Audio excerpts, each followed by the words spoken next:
What is going on, everybody? Welcome back here to another episode of the Football Threesome. The name brought to you by Chris. Chris is not here today. We have Ryan over here who's going to be joining us today as the replacement. And also, we're in a different scenery. I guess we're in a classroom this time because we're recording this after our class finished.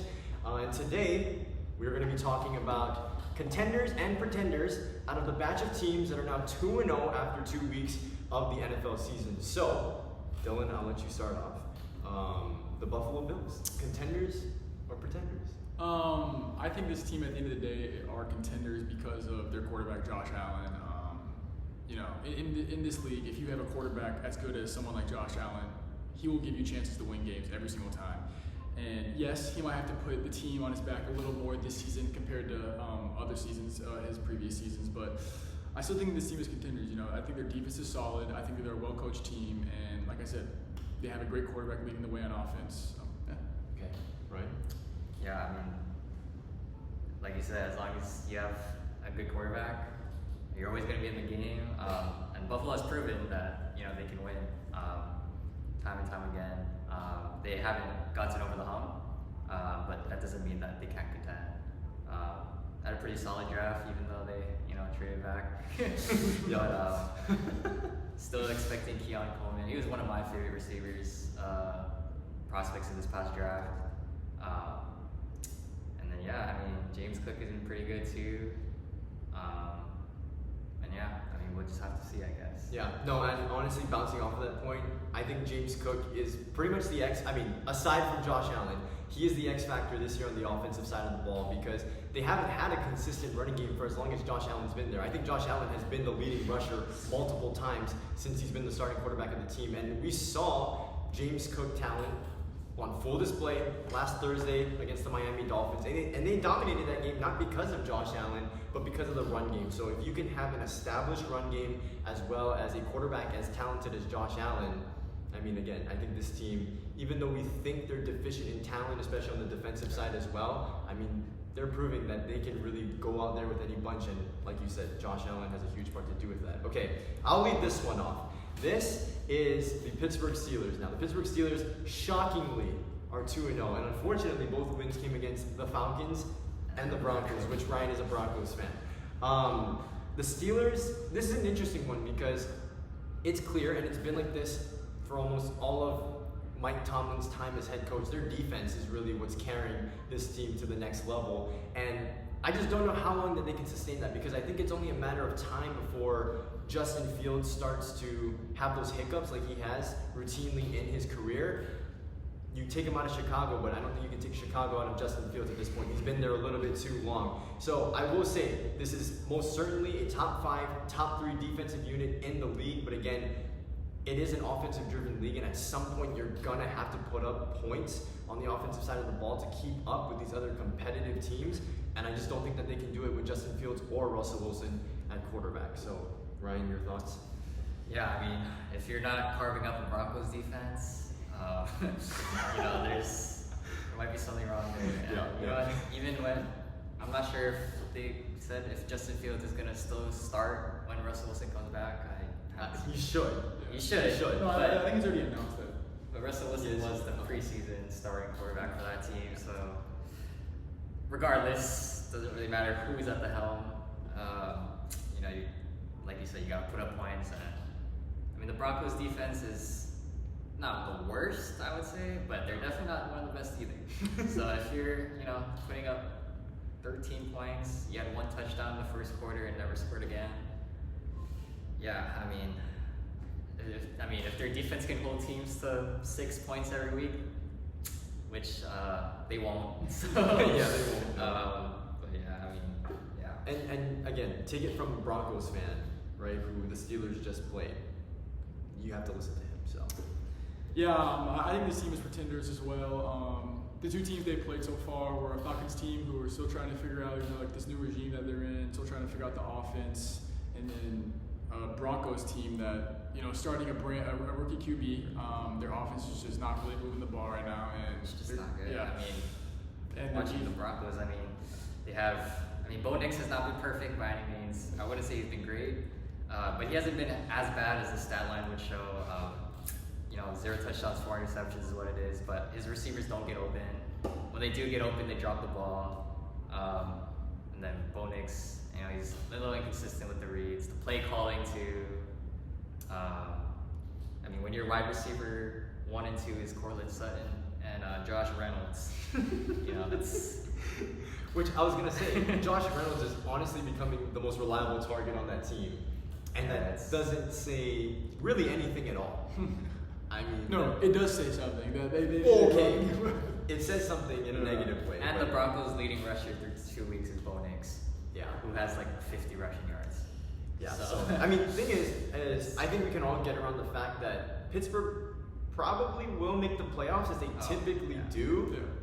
If they don't, obviously none of us would be surprised, as we all have said they are pretenders at this point in time. But again, you make it into the playoffs last year with the carousel of Mitch Trubisky, Kenny Pickett, and Mason Rudolph. What's the difference in this situation? It's hard to really identify it. Now, moving on here to the third of 9 teams, we have the Houston Texans sitting at 2-0. So Dylan, I'll let you start this one. I think the Houston Texans are contenders, and I don't think this is really debatable.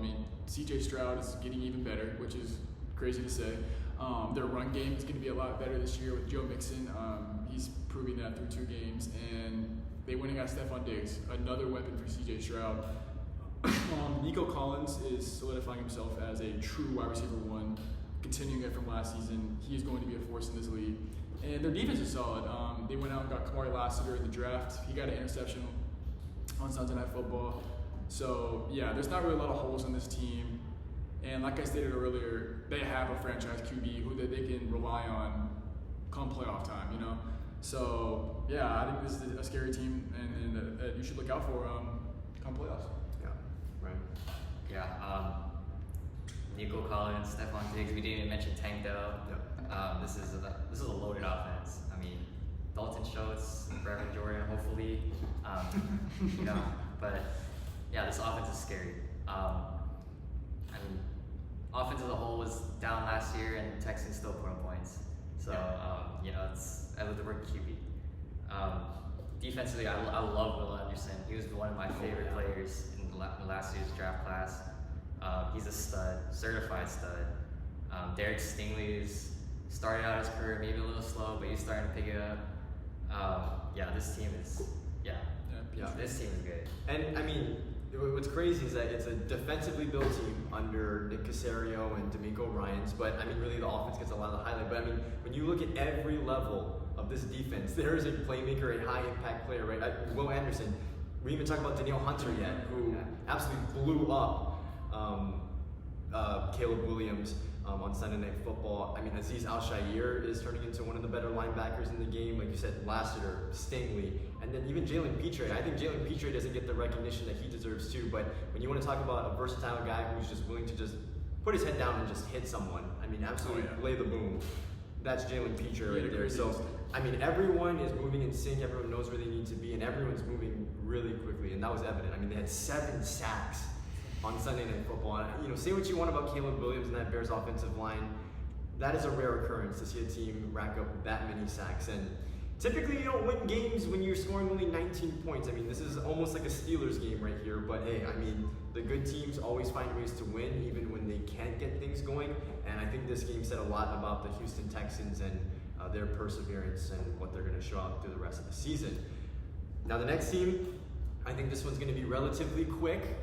Mainly because they've been contending ever since Patrick Mahomes became the quarterback of this team. So Ryan, we'll start off with you. Kansas City Chiefs, contenders or pretenders? Man, these guys never lose. It's actually crazy. I just don't get it, man. They just find ways to win. Yeah. With the God Squad, mid-tier squad. They just win. It's something about their culture there that just works. Yeah. And you know what? When you have Patrick Mahomes at the helm, he's not gonna let you lose. I've seen it many times as a Broncos fan. Last year was the first time we beat the Chiefs since Mahomes was their QB. That's insane. Their defense, of course. The only thing that's going to stop them from repeating is really themselves and injuries. But man, Harrison Butker too. I was having a debate with one of my friends. What's the highest you would draft Harrison Butker. Yeah, I think I would draft him in the second round. Yeah, Like, I mean, yeah, there is value to having a kicker that is not going to miss. He right? doesn't miss. Yeah. Like, it doesn't, like I've never seen this guy miss a clutch field goal in my life. Yeah. No, yeah. And you know what? That wins you games. Like, It does, Just it does. this past weekend, like, man, just having a kicker that you can trust, like, you know, you're offensively, you you've only got to get it to like the 40-yard line because you know he's going to kick a 60-yard Yeah. for the win. Like, it's That's just insane. psychologically that just helps you so much. And Which, I mean, hey, Xavier Worthy, oh man. second round wouldn't be bad for Harrison Butker considering Roberto Aguayo was a second round pick for the Tampa Bay Buccaneers, and that didn't last long. So, yeah. It's good. But Yeah, I mean, he pretty much said it all. Like, as long as Patrick Mahomes and Andy Reid, the duo that they are, as long as they're in Kansas City, this team will always be contending. And you know, I know a lot of people were mad about last week about the PI, but I mean, good teams just find ways to win. And at the end of the day, it was a pass interference. He was there early, and yeah. But I am kind of curious. You know, Isaiah Pacheco went down, so we'll see how Patrick Mahomes does with that. But They'll just put Xavier Worthy at running back Yeah. and solve other issues or some weird stuff. I mean, they won a game with Travis Kelce getting 1 reception, 5 yards. yeah, yeah. How does that even work? Like, man. it's because their defense is just probably the most underrated defense in the NFL right now. I mean, they're just consistently so good, and they don't get the credit they deserve because of who is on the other side of the ball. One thing I did want to highlight with this team was the fact that I think their management they're always in positions where it's not easy. Like there's not a clear-cut answer, and a lot of people are split on some of the decisions that they have to make. But they always make the right decisions. Now I understand a lot of that can be covered up by excellent coaching and a 1 in a million NFL quarterback. But I think when it comes down to it, like we look at the L'Jarius Sneed situation this past year. I think a lot of people would have said, "Hey, you got to keep L'Jarius Sneed. This is an All-Pro caliber cornerback. It's hard to find talent like this, especially at this position." And they choose to not pay the guy, and they're still doing fine without him. And like that's a hard player to just let go of. I know that they got compensation back because it was a trade, but even guys like Tyreek Hill, like how do you not pay a Tyreek Hill and expect to sustain success? And so they have to make those decisions, which I think those type of decisions are ultimately what holds teams back. I think one of the examples that I've been using recently is the fact that the Dolphins paid Jalen Waddle $28 million. Jalen Waddle is not a game-changing player, and that's not to say that Tyreek Hill or L'Jarius Sneed aren't, but you shouldn't be paying your wide receiver 2 that much money if you already have a guy like Tyreek Hill in place, because financially it'll set you back and you're unable to distribute that cap space elsewhere. So I think that's something that Kansas City has done such a great job of, is just knowing when to let go of these guys and understanding that, hey, we can still win if we don't have this level of talent, because it's not a necessity. So I think that's something interesting to always talk about, because that aspect of team building is really important. I think it's paid off for them. Paid off is an interesting word to use in that context. But okay, I guess I'll start off with this one, because it's my team, the Minnesota Vikings. Pleasantly surprised that we are 2-0. And like, I mean, people can say what they want, but no one thought that we were going to beat the 49ers. And so people are saying, oh, well, why did the Vikings have this reaction if they just won the Super Bowl? Maybe it's because no one except the dudes in the building thought that they were going to win. I mean, like literally no one. No one thought that the Vikings were going to win this game. San Francisco comes in and, say what you want. Oh, they didn't have Christian McCaffrey. Christian McCaffrey was not an issue last week. I mean, Jordan Mason, you could argue, is a top 3 running back in the league right now, which is insane to say, but he's playing like that, right? And the Vikings go in and prove that their defense was not a fluke from last week. Yes, they played the Giants, but they come in here and only allow 17 points to what many would say is the most talented offensive roster in the entire league, behind the most talented offensive play caller and schemer as well. So I think what Brian Flores is doing on a defense that doesn't really have a prominent superstar on that side of the ball, I think doesn't get enough credit. And then also I think what Kevin O'Connell has been able to do for Sam Darnold's career, because whether Sam Darnold is here or somewhere else, I mean, he's going to get paid next year. And we've never seen this version out of Sam Darnold anywhere else, and really proving why he was worth the number 3 overall pick, even though he hasn't shown it in his first 5 years in the league. I think, and granted, this is a person, a Minnesota Vikings fan, who's been through all the heartbreak. I had no optimism heading into this year. I thought we were going to have a top 10 pick. Now I think that this team can be a legit contender, because ultimately the same defense wins championships does stand true. And I think if Sam Darnold continues to not play game manager, but make the smart decisions, right? While still pushing the ball downfield. He's shown his willingness to do that. I think that this team can be a contender. I think the only thing that could interfere with this is the fact that the NFC North is extremely competitive, right? The Lions, Super Bowl contenders. Once the Green Bay Packers get Jordan Love back, they can go toe-to-toe with almost any roster in the league. And I know that the Bears' offense hasn't looked good, but their defense can single-handedly keep them in the game. I mean, they're the NFC version of the Pittsburgh Steelers. So it wouldn't be surprising if they started winning games like how they did in Tennessee. So maybe I'm overly excited, but I mean, when you're beating a team like San Francisco, I think that says a lot about where your team is at as well. Because not many teams are going to go into that game, optimistic with the confidence, and then let alone finishing that game off and winning. So that's how I feel about that, Ryan. Yeah, I mean, Sam Darnold has been a very pleasant surprise.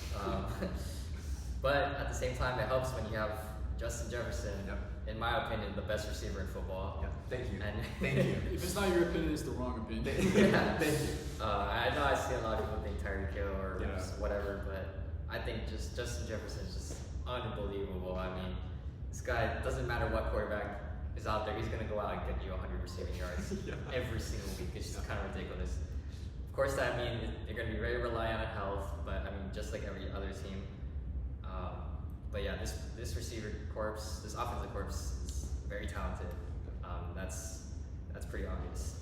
Of course, we need to see a little bit more. We don't know. I mean, it's easy to overreact after 2 games, especially one of them being against the Giants. But beating any version of a 49er team is an accomplishment in itself. I agree. But yeah, I guess we'll have to see. I'm very excited for the Vikings, and even when JJ McCarthy eventually comes back, one of my favorite quarterback prospects in this past draft. But yeah, I mean, One thing before you go, another thing I wanted to highlight 2 points. So I think health is going to be a big issue because of course, if you lose Justin Jefferson, that's huge. But we won this game without T.J. Hawkinson, who's going to miss the first 6 weeks, and without Jordan Addison, who sprained his ankle last week. And I think one thing that kind of went unnoticed was that final 8 minutes of the game when we needed to chew the clock and maintain a drive. We chewed off 6 minutes of the clock with our receivers, Brandon Powell, Jalen Naylor, and Tristan Jackson. Okay. In all honesty, I don't think many people know those names, right? These are guys who are role players at best, and they helped us in a big way. I mean, Jalen Naylor had a huge catch in the seam, and then you also had Brandon Powell with 2 huge third down conversions. So, I mean, we have depth at that position as well. But again, like what you said is absolutely true. Justin Jefferson is game changing. You obviously don't want to lose a player like that. The other thing, I think this game would have been a lot worse. The score would have been much more separated if it wasn't for Fred Warner. Fred Warner single-handedly kept this game close. He punched the ball out at the 1-yard line against Aaron Jones to prevent a touchdown, and he also had another insane vertical, by the way, interception in the red zone as well. So like the Vikings really had firm control of this football game. Had it not been for Fred Warner, I mean, the Vikings could have won by 20 points, which is not an exaggeration. I mean, he literally took 2 touchdowns off the board. So yeah, you can talk now. Yeah, I'm kind of torn on this team because Sam Darnold is their quarterback right now, but I think this team will win games just basing off their defense right now. Brian Flores has done an amazing job over there. I mean, Brock Purdy even said it himself that he has an amazing scheme. So yeah, I do think this team is going to win a lot of games. Now come playoff time, Sam Darnold doesn't really have the experience, but if Justin Jefferson is healthy, Jordan Addison is healthy, T.J. Hawkinson, if all those players are healthy, those are the weapons that Sam Darnold needs. And yeah, I think this team could win a couple games in the playoffs, especially if they win consistently in the season, and maybe he can get home field advantage. So yeah. And I apologize because this is probably one of the more lengthier segments of the day, but I mean, clearly I have some insight.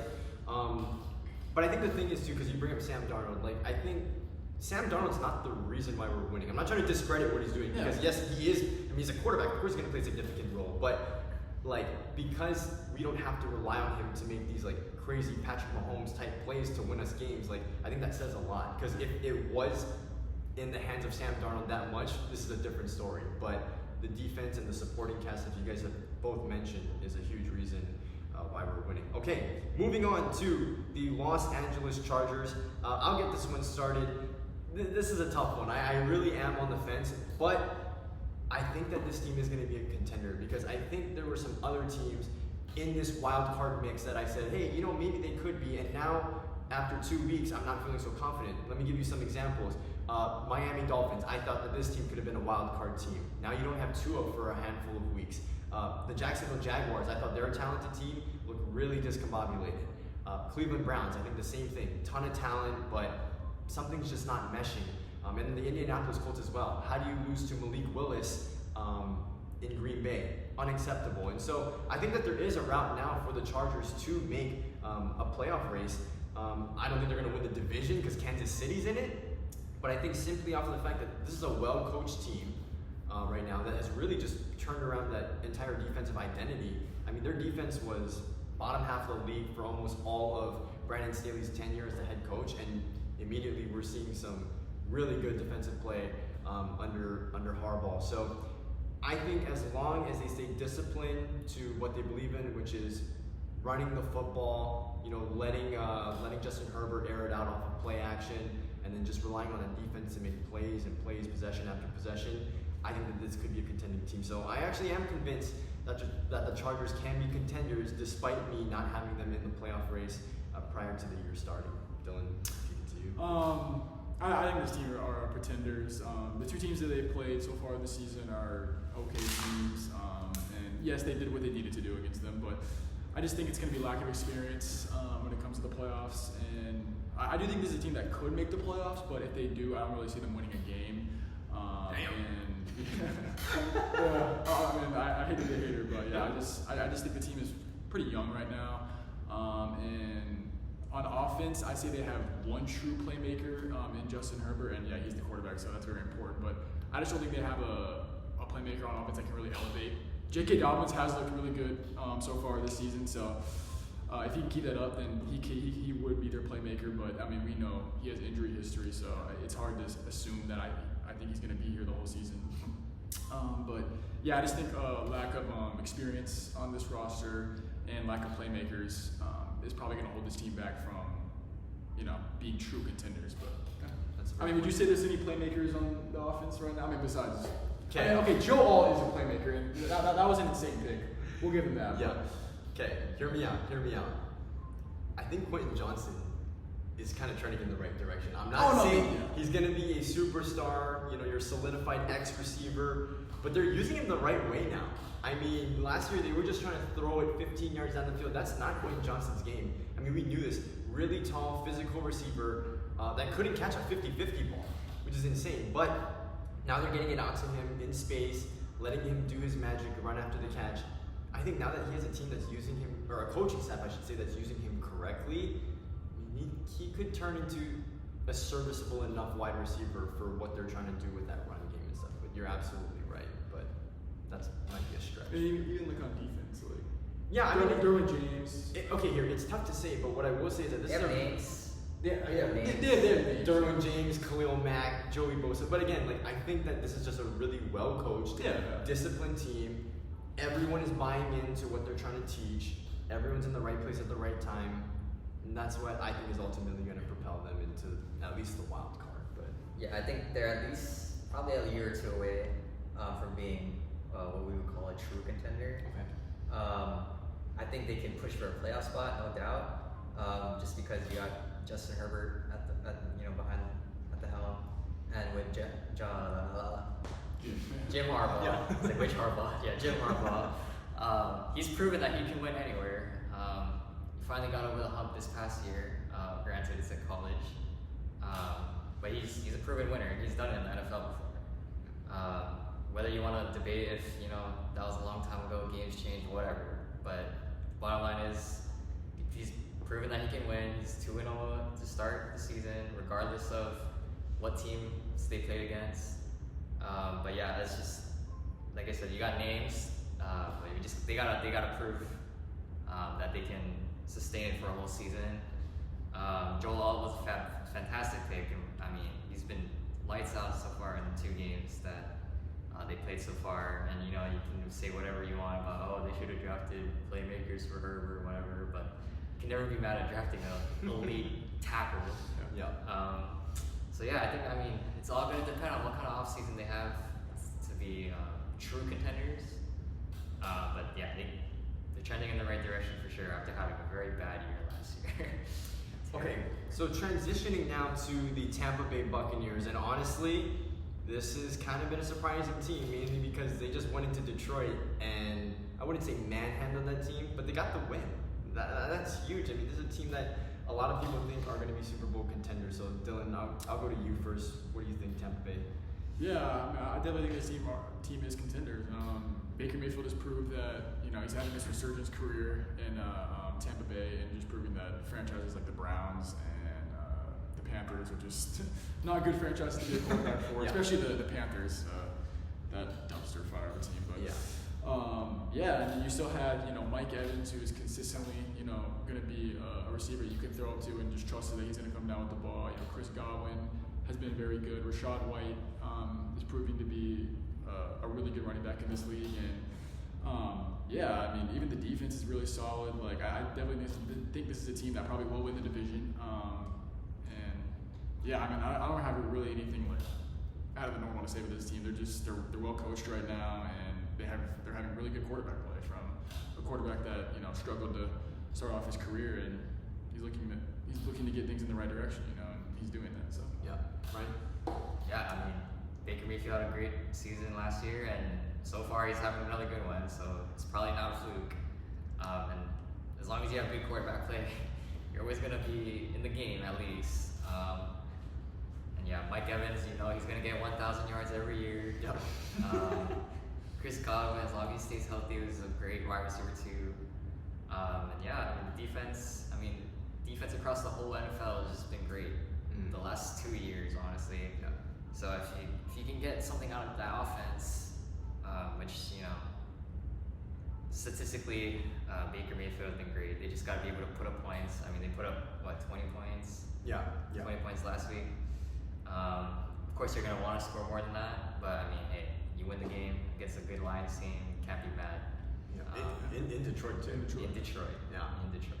Yeah, I mean, the thing I think with this defense, because I mean, as I'm thinking about it, like they don't have a ton of big time names on that defense as well. But I think what really helped them in this game was their ability to stop the run. I mean, this is a team in Detroit that has one of the best, if not the best, offensive line in the entire league, and they typically run over teams. I mean, we saw them literally run on every single play against the Rams to win in overtime. Like, that's how commanding this offensive line can be and how they can dictate an entire game. But I think, with them being built, from the inside out, with guys like Vita Vea, Levante David, Kalijah Kancey when he gets healthy, right?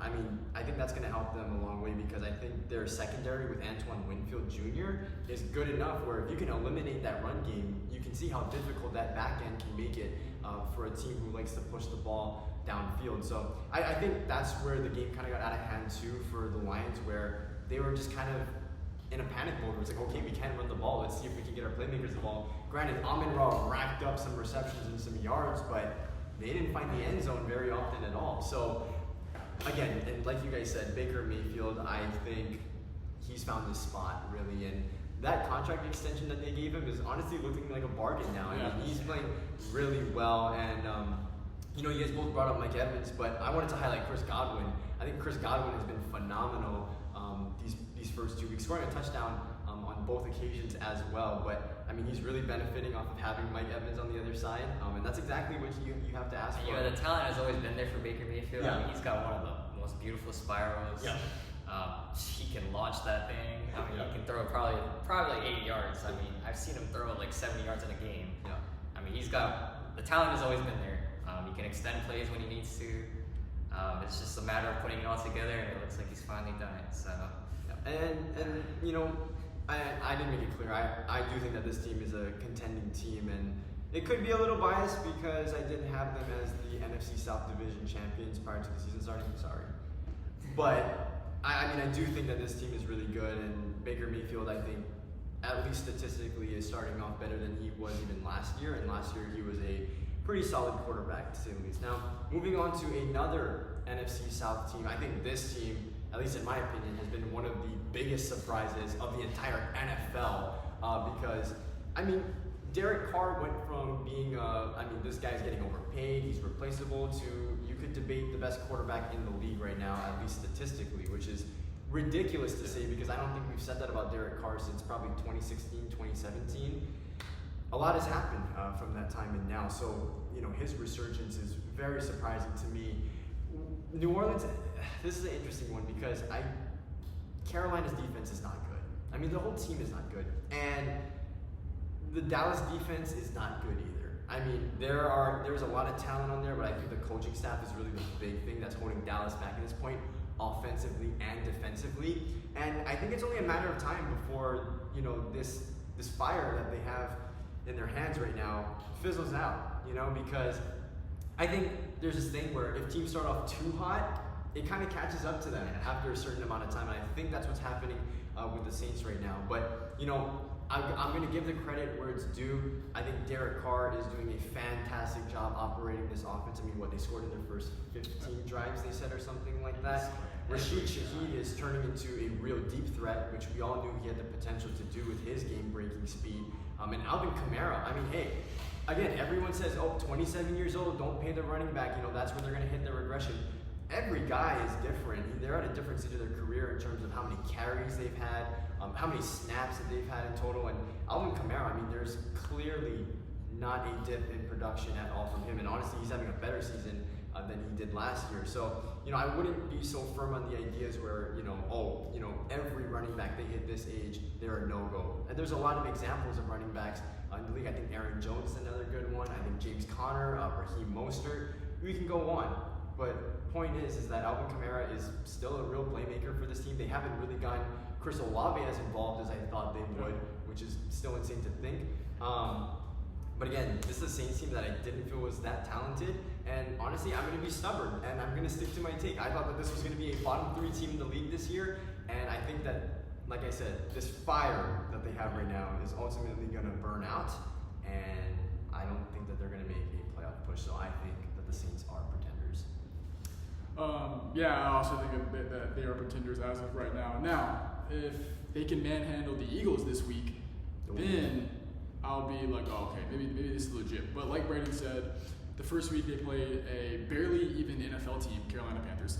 And then, literally, that's how bad that team is right now. Yeah. And the Cowboys, who, get a lot of hype before every season. And I still think the Cowboys are a good team. I'm not discrediting this win from the Saints. That's a very solid win with how many points they put up as well. But like you said, that defense is a little overrated right now.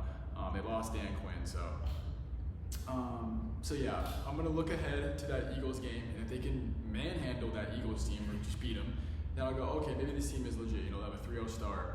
But as of right now, I just think they're just on fire right now. I just think that's what it is, and I think that they're going to start to lose that steam a little bit and kind of show us, Derek Carr's kind of going to show us what kind of quarterback he really is.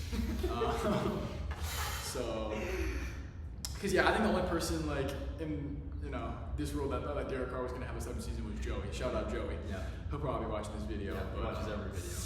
But I still think this team is pretenders as of right now. But next week will be the true test for me. Yeah, they scored on all 15 possessions that Derek Carr's been in, averaging 45.5 points per game. Is that sustainable? Absolutely not. No. They're not going to score 45 points every single game.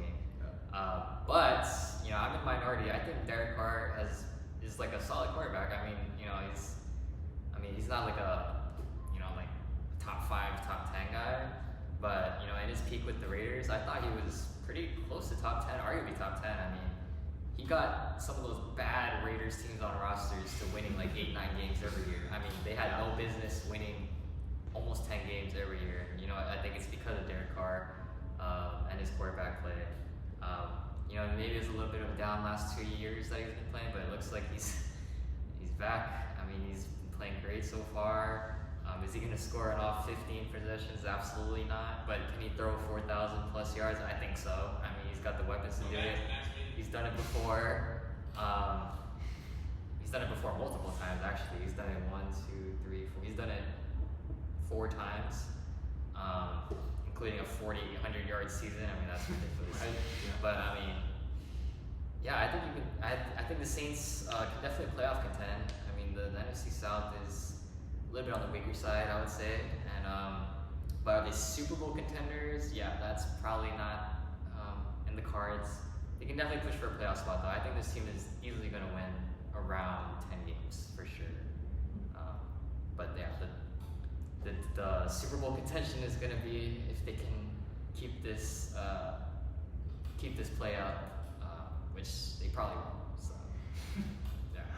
Well, yeah. I mean, basically, what I took out of this conversation here is that it just depends on how you view Derek Carr, whether you think he's still capable of being a good quarterback and not. And the quarterback obviously dictates a lot. And one thing I'm really surprised about is that it's Clint Kubiak who's running this offense. Okay, Clint Kubiak was an offensive assistant last year in San Francisco, so I don't know if that helped him out a lot. But when he was on my team, yeah, our offense wasn't that good. So I don't know where this is coming from. It's because you have Derek Carr, man. That's what. I guess Derek Carr is a fan of the West Coast offense. It doesn't make sense, but he just. Last season he was so bad. Yeah. I will say though, when the Raiders got rid of him, I didn't understand that. Yeah. That made absolutely no sense to me. Especially because the Devontae Adams. Yeah, and like you said, you're totally right. Where Derek Carr did make that team look somewhat competent, even with all the BS going on with like Gruden and Ruggs and Arnett, like all that crazy stuff. And that's why it was just, and he was a fan favorite too. Yeah. So it just, I don't know. They really took him for granted, and he's a good quarterback. Now is he elite? Probably not, but he's definitely in contention somewhere around that top 10 spot for sure. Yeah, they took him for granted. Yeah. 100%.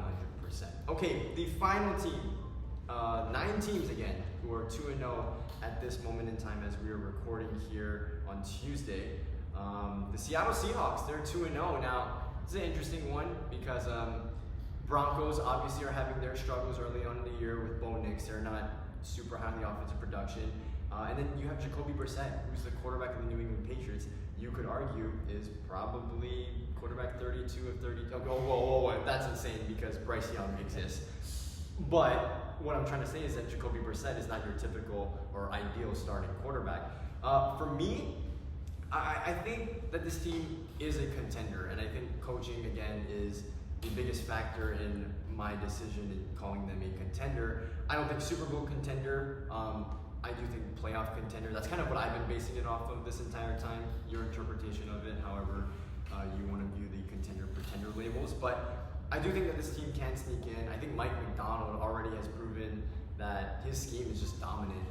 Really good at dialing up blitzes just from unorthodox looks. And I think he really helps out his secondary benefit off of the pressure generated from the front.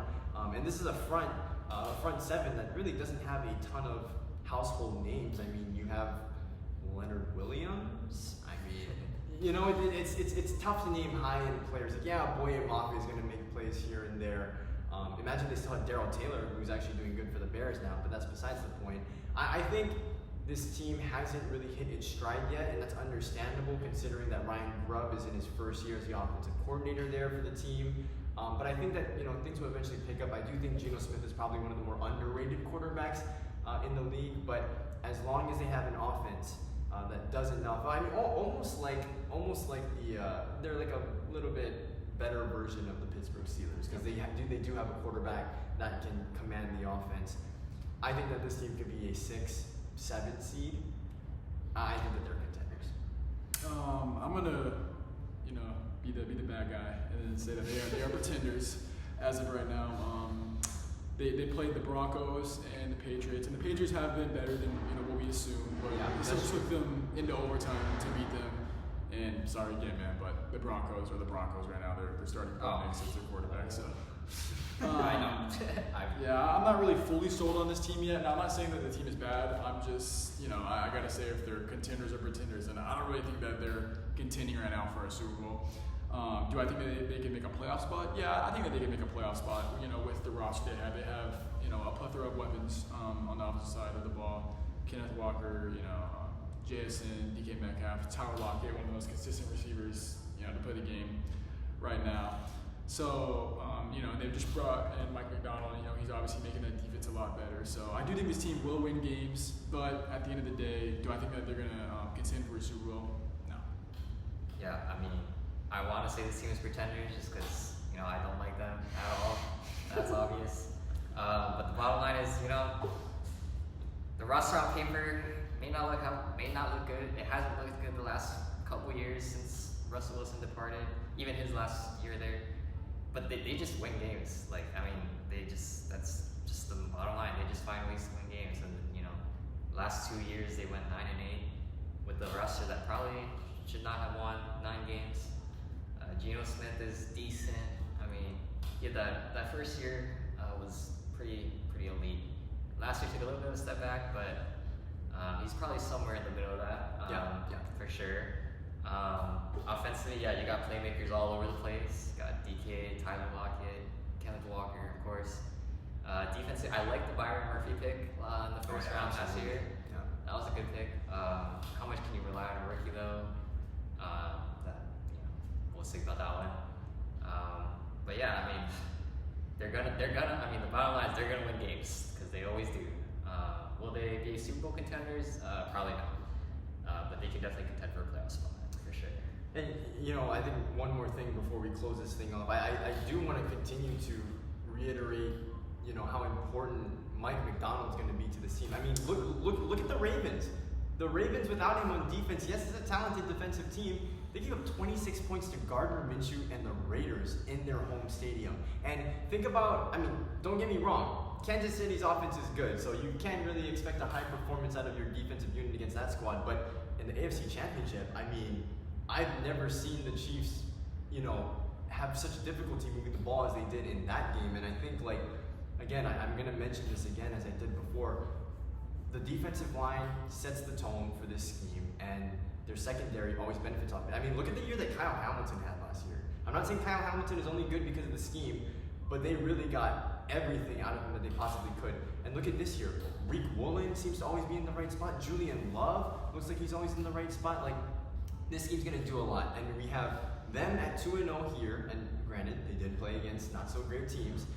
But then on the other hand, you have an 0-2 Ravens team, which, I mean, I think they're really missing him and, you know, what he did for the team. I mean, look at what Justin Madubuike did. He had a breakout season last year under Mike McDonald. And that's why the Byron Murphy pick is so exciting, because this was already an extremely talented player. You put him in that scheme, I mean, who knows what he can turn into next year or the year that follows. But yeah, that is our contenders and pretenders. Did you guys want to talk about anything else around the NFL that you thought was intriguing from this past week? Most exciting game. Anything. Well, besides the Vikings for you guys. most exciting game. Yeah, anything really. I mean, I missed the morning window, but I did watch every other game. Yeah. Let's make it clear. Okay, we are filming here. We are in Hawaii, and our game started at 7 o'clock in the morning. So your 1 o'clock game on the east side is 7 o'clock in the morning for us. So yes, it does take some effort to wake up and watch these games, but. Yeah, I woke up for the Broncos game at 10 o'clock. Yeah. I mean, I looked at some highlights for sure. Yeah.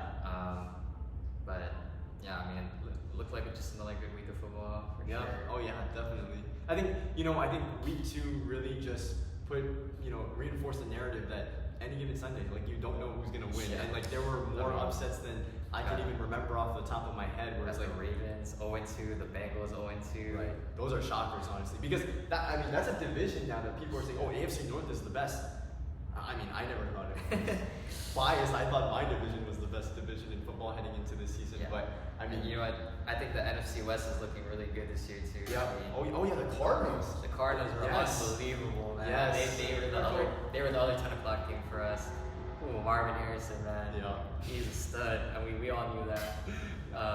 Obviously, you see the memes. How good is Kyler Murray going to be once Call of Duty comes out in week 8, I think it is. But I mean, we know Kyler Murray at his best. Kyler Murray is easily top 10 quarterback. Yeah. At his best, he can be elite. Never There's a forget reason why he was #1 pick. Yeah.